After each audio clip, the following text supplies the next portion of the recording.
നമ്മൾ എന്താണ് ബൈപാർട്ടീറ്റ് ഗ്രാഫ് എന്ന് പഠിച്ചു.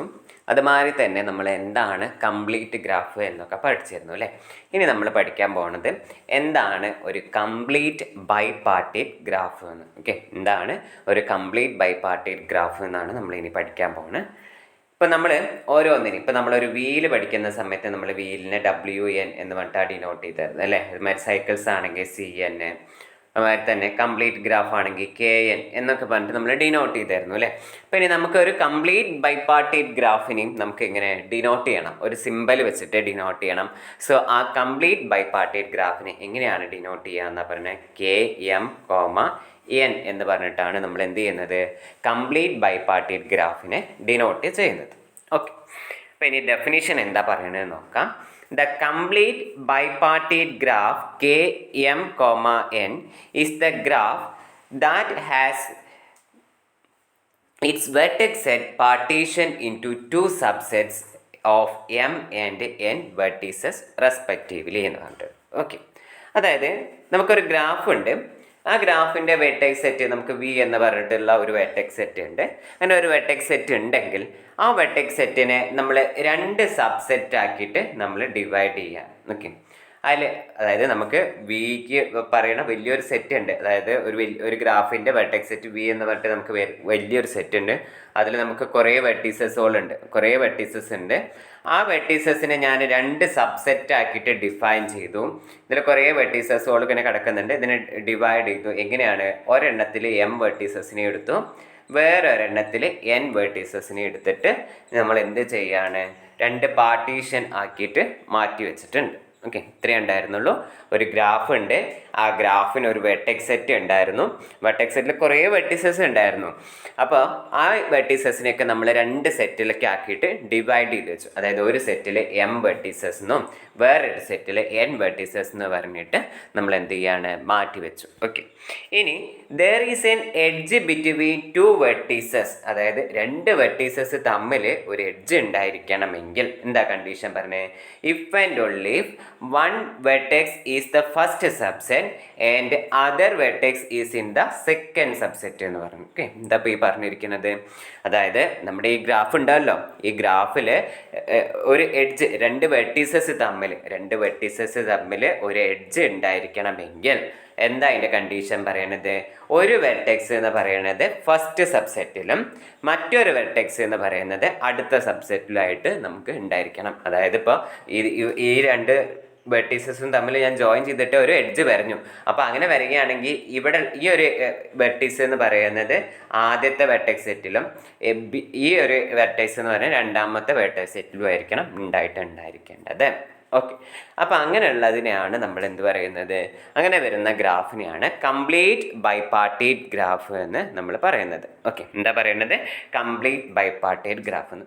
ഇപ്പം നമ്മൾ എന്തൊരു ഗ്രാഫ് പഠിച്ചു കഴിഞ്ഞാലും നമുക്കതിനൊരു എക്സാമ്പിൾ പഠിക്കണം അല്ലേ. വെറുതെ നമ്മൾ ഡെഫിനിഷൻ പഠിച്ചിട്ടില്ല അല്ലേ. അപ്പോൾ അതിന് നമ്മൾ ഒരു എക്സാമ്പിൾ കൂടിയും പഠിക്കണം. അപ്പോൾ കംപ്ലീറ്റ് ബൈപാർട്ടീറ്റ് ഗ്രാഫിന് എക്സാമ്പിൾസ് പറയാമെന്ന് ചോദിച്ചു കഴിഞ്ഞാൽ നമ്മൾ എന്താ പറയുക, K23, K33, K35 and K25 എന്നൊക്കെ നമുക്ക് പറയാൻ പറ്റും. ഓക്കെ, ഇപ്പോൾ എന്താണ് ഇപ്പോൾ ഈ ഒരു K23 എന്ന് പറഞ്ഞു കഴിഞ്ഞാൽ, അതായത് നമുക്ക് ഇതിൻ്റെ വെർട്ടെക്സ് സെറ്റ്, ഇതിന് എത്ര വെർട്ടീസസ് ഉണ്ടായിരിക്കും മൊത്തത്തിൽ, അതായത് KMN എന്ന് പറയുമ്പോൾ നമ്മൾ കംപ്ലീറ്റ് ബൈപാർട്ടീറ്റ് ഗ്രാഫിനെ KMN എന്നാണല്ലോ ഡിനോട്ട് ചെയ്യുന്നത്. അങ്ങനെയാണെങ്കിൽ ആ KMN എന്ന് പറയുന്ന ഗ്രാഫിൽ എത്ര വെർട്ടീസസ് ഉണ്ടായിരിക്കും, M+N വെർട്ടീസസ് ഉണ്ടായിരിക്കും അല്ലേ. ആ M+N വെർട്ടീസസ് ഉള്ള ലാർജ് സെറ്റിനെ നമ്മൾ M വെർട്ടീസസ് ഉള്ള ഒരു സിംഗിൾ സെറ്റും പിന്നെ വീണ്ടും N വെർട്ടീസസ് ഉള്ള വേറൊരു സെറ്റായിട്ട് നമ്മൾ എന്ത് ചെയ്യാണ്, പാർട്ടീഷൻ ചെയ്യാണ് ചെയ്യുന്നത്. ഓക്കെ, അപ്പോൾ അതേമാതിരി നമ്മളിപ്പോൾ K23 എന്ന് പറഞ്ഞു അല്ലേ. ഇപ്പോൾ K23 എന്ന് പറഞ്ഞു കഴിഞ്ഞാൽ ആ ഒരു ഗ്രാഫിൽ മൊത്തം എത്ര വെർട്ടീസസ് ഉണ്ടായിരിക്കും, 5 വെർട്ടീസസ് ഉണ്ടായിരിക്കും. ആ 5 വെർട്ടീസസിനെ ഒരു സെറ്റിൽ 2 വെർട്ടീസായിട്ടും വേറൊരു സെറ്റിൽ നമ്മൾ 3 വെർട്ടീസസുമായിട്ട് അറേഞ്ച് ചെയ്തിട്ട് നമ്മൾ എന്ത് ചെയ്യണം, പാർട്ടീഷൻ ചെയ്യണം. ഇനി നമുക്ക് അവ തമ്മിൽ ഒരു എഡ്ജ് ഉണ്ടായിരിക്കണമെങ്കിൽ, ഏതെങ്കിലും 2 വെർട്ടീസസ് തമ്മിൽ എഡ്ജ് ഉണ്ടായിരിക്കും സെറ്റിലായിരിക്കണമെങ്കിൽ ഒരു വെർട്ടീസസ് എന്ന് പറയുന്നത് ഈ സെറ്റിലും ആയിരിക്കണം, മറ്റൊരു വെർട്ടീസസ് എന്ന് പറയുന്നത് ഈ ഒരു സെറ്റിലും ആയിരിക്കണം. അത്രയും കാര്യങ്ങളാണ് നമുക്കിവിടെ പറയാനുള്ളത്. ഓക്കെ, ഇപ്പം നമ്മൾ ഈ എക്സാമ്പിൾസ് ഒക്കെ ഒന്ന് ഓർത്ത് വയ്ക്കുക. K23 എന്നോ K33 എന്നോ, അതായത് നമുക്ക് ജനറലി KMN ആണ്. അപ്പോൾ ആ KMN ആയതുകൊണ്ട് നമുക്ക് അതായത് എമ്മിന് എന്നിന് ഏത് വാല്യൂസ് വേണമെങ്കിലും സബ്സ്റ്റിറ്റ്യൂട്ട് ചെയ്ത് കൊടുക്കാം. 1 കൊടുക്കാം, 2 കൊടുക്കാം, അതായത് പിന്നെ അതുമാതിരി 3 4 കൊടുക്കാം. പക്ഷെ എങ്ങനെ കൊടുത്തിട്ട് നമ്മൾ എക്സാമിന് എഴുതി വയ്ക്കുന്ന സമയത്തും നമുക്കതിൻ്റെ ഗ്രാഫ് കൂടിയും വരയ്ക്കാൻ അറിയണം. അപ്പോൾ ഗ്രാഫ് വരയ്ക്കാൻ അറിയുന്ന ഒരു എക്സാമ്പിൾ നമ്മൾ എടുക്കാം. ഓക്കെ, അപ്പോൾ ഇനി നമുക്ക് എക്സാമ്പിൾ എന്താ എവിടെയാണെന്ന് നോക്കാം. എക്സാമ്പിൾസ് ആണ് ഇവിടെ പറഞ്ഞത്. ഓക്കെ, അപ്പോൾ ആദ്യം K23 എന്ന് പറയുന്ന ഒരു എക്സാമ്പിളാണ് നമുക്കിവിടെ കാണിച്ചിട്ടുള്ളത്. ഇപ്പോൾ K23 എന്ന് പറയുമ്പോൾ നമ്മൾ എന്ത് ചെയ്യണം? വെർട്ടീസസിനെ അതായത് 2 പാർട്ടീഷൻ ചെയ്യണം, 2 സെറ്റ്സ് ആക്കിയിട്ട് അല്ലേ. അപ്പോൾ ആദ്യത്തെ ഞാൻ 2 വെർട്ടീസസ് ഇങ്ങനെ വരച്ചു. അപ്പോൾ ഇതിനെ നമ്മൾ ഒരു സെറ്റാക്കിയിട്ട് എടുത്തു, അതായത് നമ്മൾ 5 വെർട്ടീസസിനുള്ള ഇതിൽ ഒരു സെറ്റാക്കിയിട്ട് എടുത്തു. ഇനി അടുത്ത 3 വെർട്ടീസസിനെ ഞാൻ വീണ്ടും ഇവിടെ വരച്ചു. അപ്പോൾ ഇതിനെ 3 എണ്ണത്തിനും തമ്മിൽ വേറൊരു സെറ്റാക്കിയിട്ടും ഉണ്ടായിരുന്നു. ഇനി നമ്മളോട് എന്താ പറഞ്ഞിരിക്കുന്നത്? ഒരു എഡ്ജ് 2 വെർട്ടീസസ് തമ്മിൽ ഉണ്ടാവണമെങ്കിൽ ഒരെണ്ണം ഒരു സെറ്റിലും ഒരെണ്ണം വേറൊരു സെറ്റിലും കടന്നു കഴിഞ്ഞാൽ മാത്രമേ ഉണ്ടായിരിക്കുള്ളൂ ഒരു എഡ്ജ് വരയ്ക്കാൻ പറ്റുള്ളൂ അല്ലേ. അപ്പോൾ ഇവിടെ ഈ വെർട്ടീസസ് ഈ ഒരു സെറ്റിലും ഈ വെർട്ടീസസ് വേറൊരു സെറ്റിലും, അപ്പോൾ ഇത് തമ്മിൽ എനിക്ക് എന്ത് പറ്റണം? ഒരു എഡ്ജ് വരയ്ക്കാൻ പറ്റണം അല്ലേ. ഇനി അതേമാതിരി തന്നെ ഈ ഒരു വെർട്ടീസസ് നമ്മൾ ഫിക്സ് ചെയ്തിട്ട് അടുത്ത സെറ്റിൽ, പിന്നെ ഇത് വേറെ സെറ്റ് ഈ രണ്ടാമത്തെ സെറ്റിലല്ലേ. അപ്പോൾ ഇത് 2 തമ്മിൽ നമുക്ക് എന്ത് ചെയ്യാൻ പറ്റും? കണക്ട് ചെയ്യാൻ പറ്റും. സിമിലർലി നമുക്ക് ഇത് തമ്മിൽ എന്ത് ചെയ്യാൻ പറ്റും? കണക്ട് ചെയ്യാൻ പറ്റും. ഇനി നമ്മൾ അടുത്തത് ഈ വെർട്ടീസസ് ചൂസ് ചെയ്യാം. എന്നിട്ട് ഓപ്പോസിറ്റ് സെറ്റിലുള്ള എല്ലാ വെർട്ടീസസിലോട്ട് നമ്മൾ എന്ത് ചെയ്യുക? ഓരോ ലൈൻസ് വരയ്ക്കാം. ഇനി നമുക്ക് എന്തെങ്കിലും എഡ്ജ് വരയ്ക്കാനുണ്ടോ? ഇല്ല. ഇത് രണ്ടും തമ്മിൽ എഡ്ജ് വരയ്ക്കാൻ പറ്റുമോ? ഇല്ല. എന്താണ് അത്? സെയിം വെർട്ടെക്സ് സെറ്റിലാണ് കിടക്കുന്നത് അല്ലേ. അപ്പോൾ അത് തമ്മിൽ നമുക്ക് എന്ത് വരയ്ക്കാൻ പറ്റില്ല? ഒരു എഡ്ജ് വരയ്ക്കാൻ പറ്റില്ല. സോ അതായിരുന്നു K23ൻ്റെ ഫിഗർ എന്ന് പറയുന്നത്. അതായത് K23 എന്ന് പറയുന്ന ആ ഒരു ഗ്രാഫ് എന്ന് പറയുന്നത് ഈ ഒരു ഫോമിലായിരുന്നു. ഓക്കെ, എന്താ നമ്മൾ ചെയ്തത്? 2 ഇങ്ങനെ പാർട്ടീഷൻ നടത്തി, എന്നിട്ട് ഓരോ വെർട്ടീസസ് തമ്മിലും വരച്ചു. ഓക്കെ, ഇനി അടുത്ത ഒരെണ്ണം കൂടിയും പറയാം. അപ്പോൾ നിങ്ങൾക്ക് ഇങ്ങനെ കുറച്ചെണ്ണം പറയുമ്പോൾ നിങ്ങൾക്ക് എങ്ങനെ വരയ്ക്കേണ്ടതെന്ന് കിട്ടും. ഇനി നെക്സ്റ്റ് K33 ആവുന്ന സമയത്ത് ഞാൻ 3 വെർട്ടീസസ് എടുത്തു. ഓക്കെ, അപ്പോൾ ഈ ഫസ്റ്റത്തെ വെർട്ടീസസ് ഇതെന്ന് പറയുന്നത് ഒരു സെറ്റിലും ഇതെന്ന് പറയുന്നത് വേറൊരു സെറ്റിലാണ് കൺസിഡർ. ഓക്കെ, അപ്പോൾ ഇനി നമ്മൾ 2 വെർട്ടീസസ് തമ്മിലൊരു എഡ്ജ് ഉണ്ടാവണമെങ്കിൽ 2 സെറ്റിലായിരിക്കണം അല്ലേ. അപ്പോൾ ഈ ഒരു സെറ്റ് ഇതിലോട്ട് ഒരു ലൈൻ വരയ്ക്കാൻ പറ്റി. അപ്പോൾ ഇനി ഈ വെർട്ടീസസ് തന്നെ ചൂസ് ചെയ്തിട്ട് നമുക്ക് ഇതിലോട്ട് ഒരു ലൈൻ വരച്ചു. നെക്സ്റ്റ് നമ്മൾ എന്ത് ചെയ്യാണ്? ഇതിലോട്ട് ഒരു ലൈൻ വരയ്ക്കാം. അപ്പോൾ ഇവിടെയൊക്കെ എന്താ ഉണ്ടായി? ആ എഡ്ജ് എന്ന് പറയുന്നത്. അപ്പോൾ ആ ഒരു കണ്ടീഷൻ നിങ്ങളൊന്ന് മനസ്സിലോർത്ത് നോക്കിക്കേ. നമ്മുടെ ആ ഡെഫിനിഷൻ പറഞ്ഞ കാര്യം എന്താ പറഞ്ഞത്? അതായത് if there is N edge between 2 vertices if and only if one vertex is in the first subset and the other vertex in the second subset. അത് കണ്ടീഷൻ ഇവിടെ സാറ്റിസ്ഫൈ ചെയ്തില്ലേ? ഇനി അതേമാതിരി തന്നെ അടുത്ത വെർട്ടീസസ് ചൂസ് ചെയ്തിട്ട് അതിൽ നിന്നും സെയിം കണക്ക് നമ്മൾ വരയ്ക്കും. ഇനി 3rd വെർട്ടീസസ് എടുത്തിട്ട് നമ്മൾ അതിൽ നിന്നും നമ്മൾ എന്ത് ചെയ്യാണ്? ഇങ്ങനെ ചെയ്യാം. അപ്പോൾ ഇങ്ങനെ വരുന്ന നമുക്ക് ഈ ഗ്രാഫ് കിട്ടുന്നതിനായിരുന്നു നമ്മൾ K33 എന്ന് നമുക്ക് കിട്ടിയിട്ടുണ്ടായിരുന്നത്. ഓക്കെ, ഇനി നിങ്ങൾ എങ്ങനെയാണ് K35 വരയ്ക്കുക, K26 വരയ്ക്കുക എന്നൊക്കെ നോക്കുക.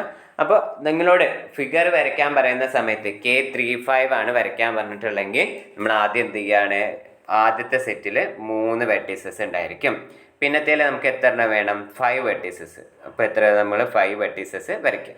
ഇങ്ങനെ വരച്ചതിന് ശേഷം നമ്മൾ ആദ്യത്തെ വെർട്ടീസസ് ഫിക്സ് ചെയ്യാം. ഇതിൽ നിന്ന് രണ്ടാമത്തെ സെറ്റിലോട്ടുള്ള എല്ലാ വെർട്ടീസസിലോട്ടും നമ്മൾ എന്ത് ചെയ്യാണ്? ഓരോ എഡ്ജ് നമ്മൾ വരയ്ക്കാം. ഇനി നെക്സ്റ്റ് ഈ വെർട്ടീസ് എന്ന് പറയുന്നത് ഫിക്സ് ചെയ്യുക. ഇതിൽ നിന്നും നമ്മൾ സെക്കൻഡ് സെറ്റിലുള്ള എല്ലാ വെർട്ടീസസിലോട്ടും ഓരോ എഡ്ജ് നമ്മൾ വരയ്ക്കാം. ഇനി അതേമാതിരി തന്നെ ഇത് ഫിക്സ് ചെയ്യുക. ഇതിൽ നിന്നും നമ്മൾ എല്ലാ എഡ്ജിലോട്ടും നമ്മൾ എന്ത് ചെയ്യാണ്? എല്ലാ വെർട്ടീസസിലോട്ടും നമ്മൾ ഓരോ എഡ്ജ് വരയ്ക്കുമ്പോഴാണ് നമുക്ക് ആ ഒരു ഗ്രാഫ് കിട്ടുന്നത്. ഓക്കെ, ഇനി ഇതേമാതിരി നിങ്ങൾ K23യും K24ഉം K25ഉം അല്ലെങ്കിൽ K34ഉം K32ഉം അല്ലെങ്കിൽ K44ഉം ഒക്കെ ഒന്ന് ജസ്റ്റ് വരച്ച് നോക്കുക. ഇപ്പം നമുക്ക് എന്തായാലും എക്സാമ്പിൾ കിട്ടും.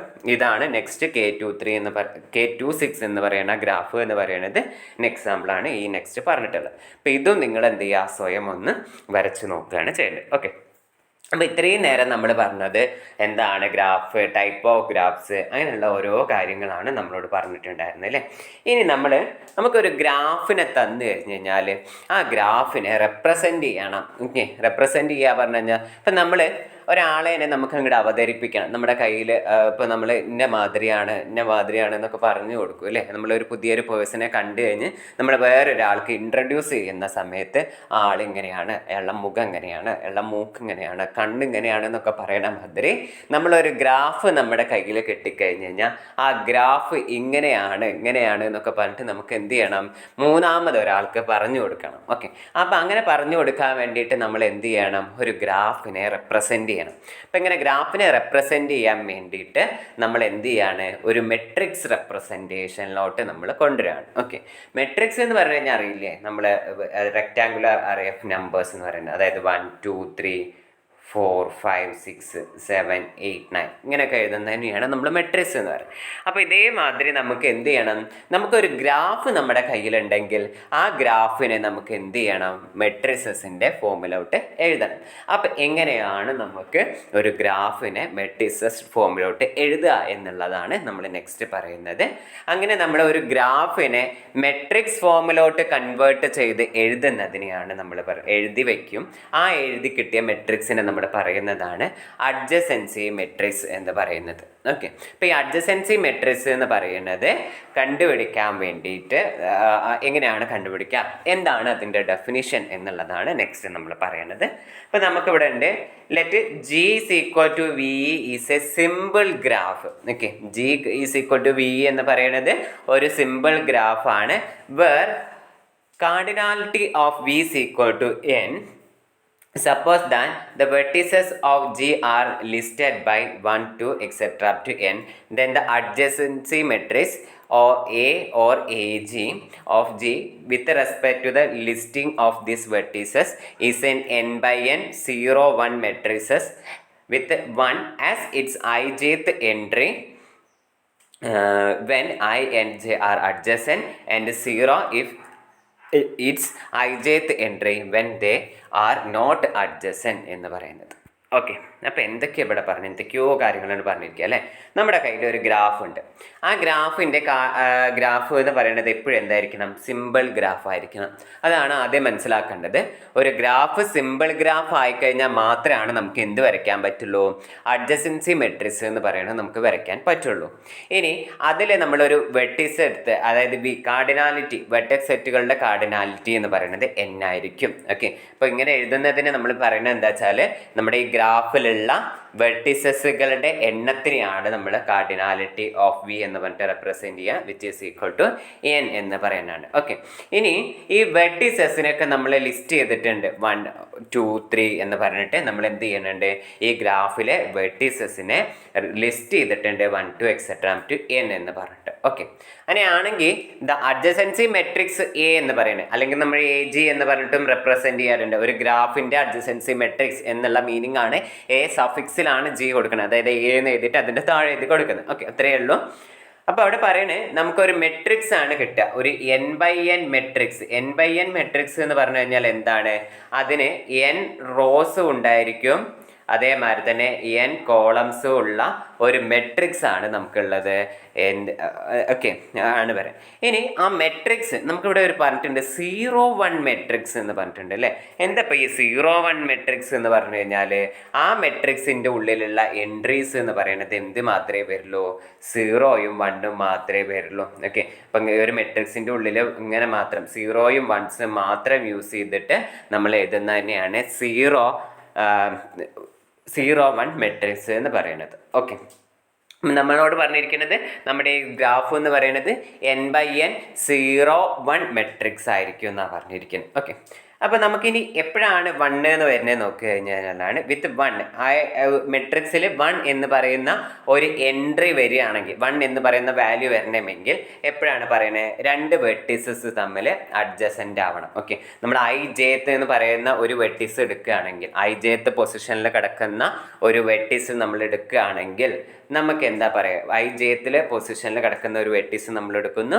ഞാൻ ആ വെർട്ടിസ് കിടക്കുകയാണെങ്കിൽ അവ രണ്ടും എന്താ പറയുക അഡ്ജസൻ്റ് ആണെങ്കിൽ നമ്മൾ അതിൻ്റെ കറസ്പോണ്ടിങ് ആയിട്ട് 1 എന്ന് പറയുന്ന വാല്യൂ എടുക്കും. ഇനി ഐയും ജെയും അതായത് ith വെർട്ടിസസും jth വെർട്ടിസസും തമ്മിൽ നമുക്ക് എന്തല്ല അഡ്ജസൻ്റ് അല്ലെങ്കിൽ നമ്മൾ അവിടെ എന്ത് ചെയ്യും 0 എന്ന് എടുക്കും. ഓക്കെ, ഇനി നമ്മൾ വേറൊരു തരത്തിൽ ഡെഫിനിഷൻ ചെയ്യാണ്.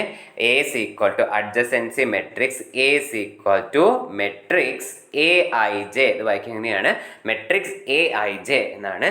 Where Aij is equal to 1 if ij is the edge of G എന്ന് പറയുന്നത്. ഓക്കെ, അതായത് ij എന്ന് പറയുന്നത് അതായത് V1 എന്ന് വി ഐ എന്ന് പറയുന്ന വി ഐയും വി ജെ എന്ന് പറയുന്ന രണ്ട് വെർട്ടിസസ് തമ്മിൽ ഒരു എഡ്ജ് ഉണ്ടെങ്കിൽ നമ്മൾ 1 എന്നും 0 അതർവൈസ് എന്ന് പറയും. ഓക്കെ, അപ്പോൾ ഇത്രയും കാര്യങ്ങളാണ് നമ്മൾ എന്ത് പറയണേ അഡ്ജസൻസി മെട്രിക്സ് എന്ന് പറയുന്നതിൻ്റെ ഡെഫിനേഷനാണ് നമ്മൾ ഇത്രയും കാര്യങ്ങൾ പറഞ്ഞിരുന്നത്. അപ്പോൾ ഈ ഡെഫിനേഷൻ പഠിച്ചു വെക്കണം. ഓക്കെ, ഇനി നമുക്കൊരു എന്താ പറയുക നമ്മൾ പഠിച്ചപ്പോൾ ഒരു കൺഫ്യൂഷൻ തോന്നിയിട്ടുണ്ടാവും എങ്ങനെ എഴുതുക എന്താ വരയ്ക്കുക എന്നുള്ള കാര്യങ്ങൾ. സോ നമ്മൾ ഒരു എക്സാമ്പിൾ വെച്ചിട്ട് നമ്മൾ എന്ത് ചെയ്യാണ് അഡ്ജസൻസി മെട്രിക്സ് എന്ന് പറയുന്നത് വരയ്ക്കാൻ പോവുകയാണ്. ഓക്കെ, അപ്പോൾ നമുക്കിവിടെ ഒരു ക്വസ്റ്റ്യൻ ആയിട്ട് നമ്മൾ നെക്സ്റ്റ് പറയാൻ പോവുകയാണ്. Use N adjacency matrix represent the graph എന്ന് പറയുന്നത്. ഓക്കെ, നമ്മളിവിടെ ഒരു ഗ്രാഫിനെ അഡ്ജസൻസി മെട്രിക്സ് വെച്ചിട്ട് റെപ്രസെൻറ്റ് ചെയ്യാൻ വന്നിട്ടുള്ളതാണ്. ഗ്രാഫ് എന്ന് പറയുന്നത് ഇവിടെയാണുള്ളത്. അതായത് നമുക്കൊരു ഗ്രാഫ് ഉണ്ട്. ഈ ഒരു ഗ്രാഫിനെ നമുക്ക് എന്ത് ചെയ്യണം അഡ്ജസൻസി മെട്രിക്സിൻ്റെ ഫോമിൽ നമുക്ക് എന്ത് ചെയ്യണം ഈ ഒരു മെട്രിക്സിന് കറസ്പോണ്ടിങ് ആയിട്ടുള്ള അഡ്ജസൻസി മെട്രിക്സ് നമുക്ക് എഴുതണം അല്ലേ. അപ്പോൾ ഇത് എഴുതാൻ വേണ്ടിയിട്ട് ജസ്റ്റ് ആദ്യം പഠിക്കുമ്പോൾ മാത്രം എഴുതാൻ വേണ്ടിയിട്ടാണ് ഞാൻ നിങ്ങൾക്ക് ഇങ്ങനെ പറഞ്ഞു തരുന്നത്. അപ്പം നമുക്കിതിൽ എത്ര വെർട്ടിസസ് ഉണ്ട്? എ ബി സി ഡി ഉണ്ട് അല്ലേ. അപ്പം നമ്മളിവിടെ എന്ത് ചെയ്യാണ് എ ബി സി ഡി എന്ന് ജസ്റ്റ് ഒന്ന് എഴുതി വയ്ക്കാം. ഇനി അതേമാതിരി തന്നെ ഇവിടെയും നമ്മൾ എ ബി സി ഡി എന്ന് എഴുതി വയ്ക്കും. ഓക്കെ, ഇനി നമ്മൾ ഓരോന്ന് നോക്കുകയാണ്. എയും തമ്മിൽ ഒരു എഡ്ജ് ഉണ്ടോ? ഇല്ല അല്ലേ. അപ്പോൾ നമ്മൾ ഇവിടുത്തെ എൻട്രി എന്ന് പറയുന്നത് 0 കൊടുക്കുക. നേരെ മറിച്ച് ഇവിടെ ഇപ്പോൾ വേറെ എന്തെങ്കിലും ഇവിടെ ഒരു ലൂപ്പൊക്കെ ഉണ്ടായിരുന്നെങ്കിൽ നമുക്ക് എന്ത് പറയാൻ പറ്റും? അവിടെ ഒരു എഡ്ജ് ഉണ്ടായിരുന്നു എന്ന് പറയാം. ഇനി നമ്മൾ അടുത്തത് നോക്കുക, എയും ബിയും, അതായത് ഇങ്ങനെ എ ടു ബി എന്ന് പറയുന്നത്. ഇപ്പം എ ടു ബിയിൽ നമുക്ക് എന്തുണ്ട്? ഒരു എഡ്ജ് ഉണ്ട് അല്ലേ. സോ നമ്മളിവിടെ എന്താ വാല്യൂ കൊടുക്കുക? 1 കൊടുക്കുക. ഇനി അതേമാതിരി തന്നെ നമ്മൾ എ ടു സി ഞാൻ ഇങ്ങനെ മുകളിലൂടെ വരഞ്ഞാൽ അപ്പോഴാണ് A to C A fix ചെയ്യാണ്. എന്നിട്ട് A to A then A to B A to C A to D ഉണ്ടോ എന്നാണ് നമ്മൾ നോക്കുന്നത്. അപ്പോൾ എ ടു എ നമുക്ക് എന്തില്ല വെർട്ടിസസ് ഒന്നും ഇല്ലാത്തതുകൊണ്ട് നമ്മളവിടെ 0 കൊടുത്തു. എ ടു ബിയിലോട്ട് നമുക്കൊരു എഡ്ജ് ഉണ്ട്, സോ നമ്മളവിടെ 1 കൊടുത്തു. ദെൻ എ ടു സിയിലോട്ട് നമുക്കൊരു എഡ്ജ് ഉണ്ട്, സോ നമ്മൾ അവിടെയും 1 എന്ന് കൊടുക്കുകയാണ്. ദെൻ എ ടു ഡിയിലോട്ട് നമുക്ക് എന്തുണ്ട്? ഒരു എഡ്ജ് ഉണ്ട്, സോ നമ്മൾ അവിടെ എന്ത് കൊടുത്തു? 1 എന്ന് നമ്മൾ കൊടുത്തു. ഇനി നെക്സ്റ്റ് നമ്മൾ എന്ത് ചെയ്യാണ്? ബി ചൂസ് ചെയ്യുക. നെക്സ്റ്റ് ബി ചൂസ് ചെയ്യുന്ന സമയത്ത് ബിയിൽ നിന്ന് എയിലോട്ട് ഒരു എഡ്ജ് ഉണ്ടോ നോക്കുക. ബിയിൽ നിന്ന് അല്ലേ, ഫസ്റ്റ് ബി ടു എ ആണ്. ഇപ്പം ബിയിൽ നിന്ന് എയിലോട്ട് ഒരു എഡ്ജ് ഉണ്ടോ? ഉണ്ട് അല്ലേ. ബിയിൽ നിന്ന് എയിലോട്ട് ഒരു എഡ്ജ് ഉണ്ട്, സോ നമ്മൾ അവിടെ എന്ത് കൊടുത്തു? 1 എന്ന് കൊടുത്തു. ഇനി നെക്സ്റ്റ് ബി ടു ബിയിലോട്ട് എഡ്ജ് ഉണ്ടോ? ഇല്ല, ഇപ്പം നമ്മൾ 0 കൊടുത്തു. ദെൻ ബി ടു സിയിലോട്ട് എഡ്ജ് ഉണ്ടോ? ബിയിൽ നിന്ന് സിയിലോട്ട് എഡ്ജ് ഉണ്ടോ? ഉണ്ട് അല്ലേ. ബിയിൽ നിന്ന് സിയിലോട്ട് നമുക്ക് ഇവിടെ ഒരു എഡ്ജ് ഉണ്ട്, സോ നമ്മൾ അവിടെ എന്ത് കൊടുത്തു? 1 കൊടുത്തു.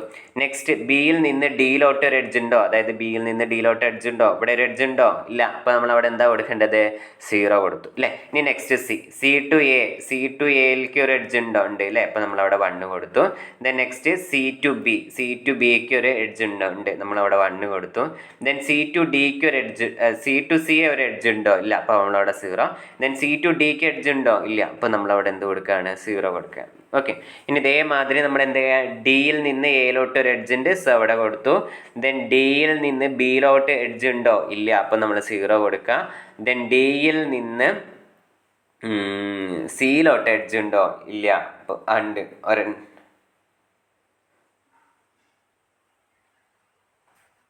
ഒരു മിനിറ്റ് ഇല്ല, ഡിയിൽ നിന്ന് ഞാൻ വരച്ച് പോയതാണ്. ഇപ്പോൾ ഡിയിൽ നിന്ന് സിയിലോട്ട് എഡ്ജ് ഉണ്ടോ? അപ്പോൾ ലാസ്റ്റ് റോ ആണ് പറഞ്ഞത് 1 1 0 0.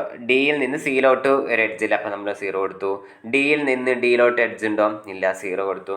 സോ അതായിരുന്നു നമ്മൾ അഡ്ജസൻസി മെട്രിക്സ് എന്ന് പറയുന്നത്. സോ ഞാൻ മെട്രിക്സ് ഒന്നുകൂടി എഴുതി കാണിച്ചു തരാം. മെട്രിക്സ് 0 1 1 1, അതുമാതിരി തന്നെ 1 0 1 0 1 1 0 0 1 0 0 0 എന്ന് പറഞ്ഞു. ഓക്കെ, അപ്പം ഇതായിരുന്നു ഈ ഒരു ഗ്രാഫിൻ്റെ അഡ്ജസൻസി മെട്രിക്സ് എന്ന്. ഈ മെട്രിക്സ് നോക്കിക്കേ, ഇതൊരു n/n മെട്രിക്സ്. ഇവിടുത്തെ n എന്താ 4/4. ഇതൊരു 4/4 മെട്രിക്സ് ആണ് അല്ലേ.